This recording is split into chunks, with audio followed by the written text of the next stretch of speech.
Hi everyone, I'm Ali, I'm an architect, and today we're going to talk about understanding PDR, so let's go.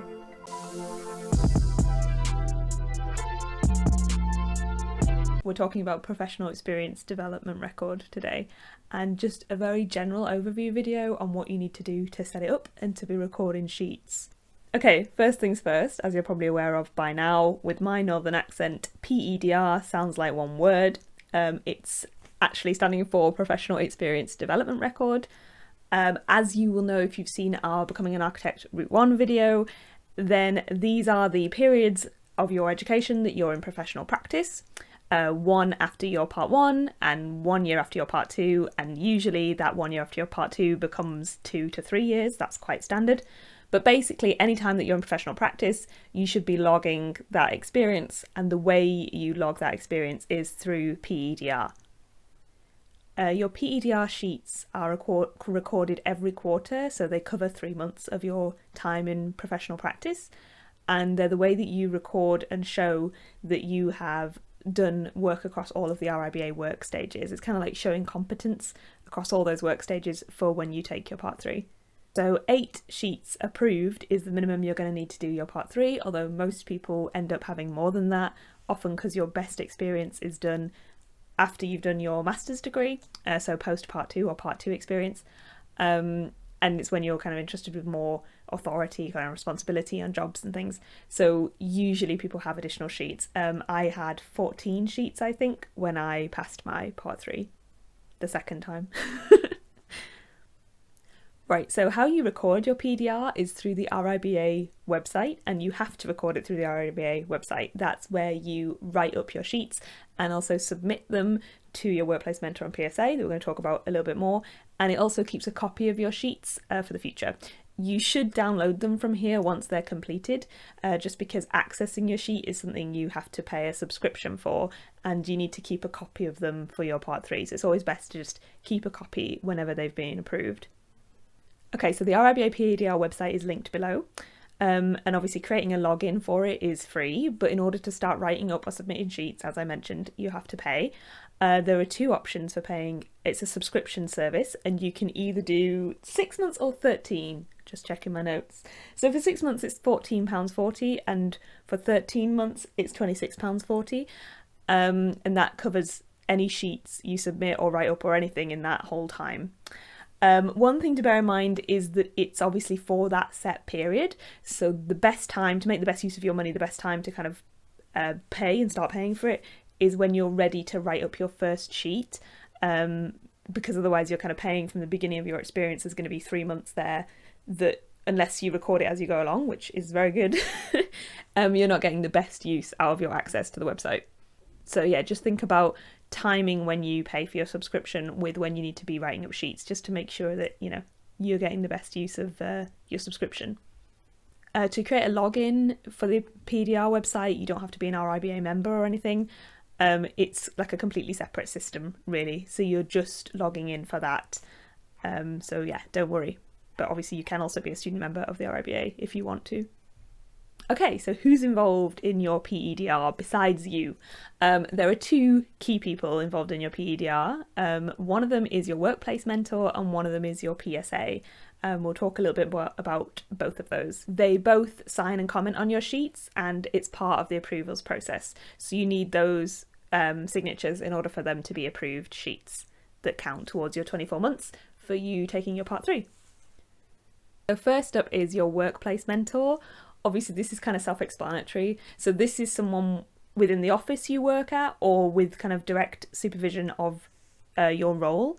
Some people who aren't in a practice do this a slightly different way. That's kind of more technical. So ask below if kind of you're in an unusual circumstance. But basically, if you're working in an office, this will be somebody who is usually your direct superior. They know what you're working on. They know what you've been doing. They know what you're going to be doing in the future.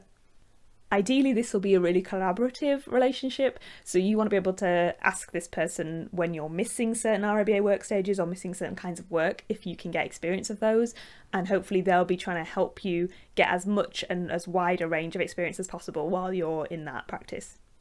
So remember, over the whole at least 24 months that you're logging. What you're trying to do for your part 3 is show experience across all of the RIBA work stages. So basically from the start to the end of an architectural job. And obviously that will be on more than one job over the course of your experience.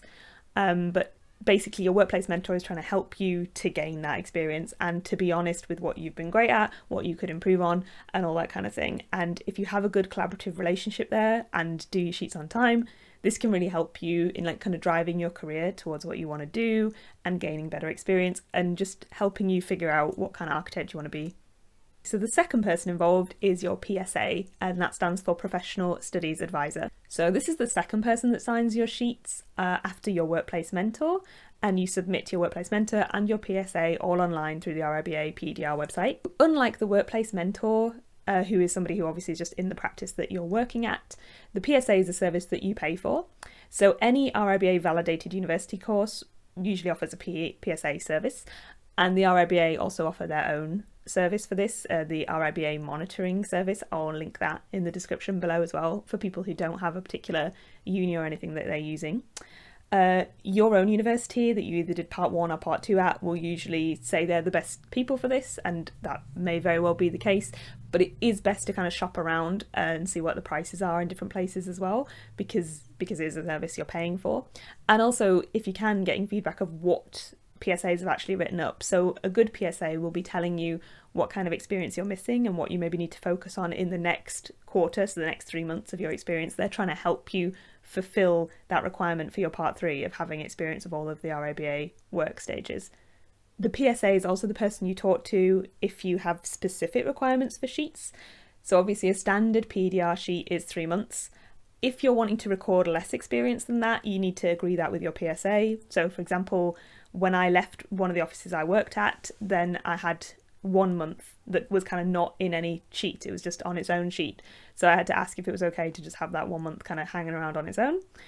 So you ask them that and they agree to sign it for you. Fingers crossed. I mean, usually I think they would.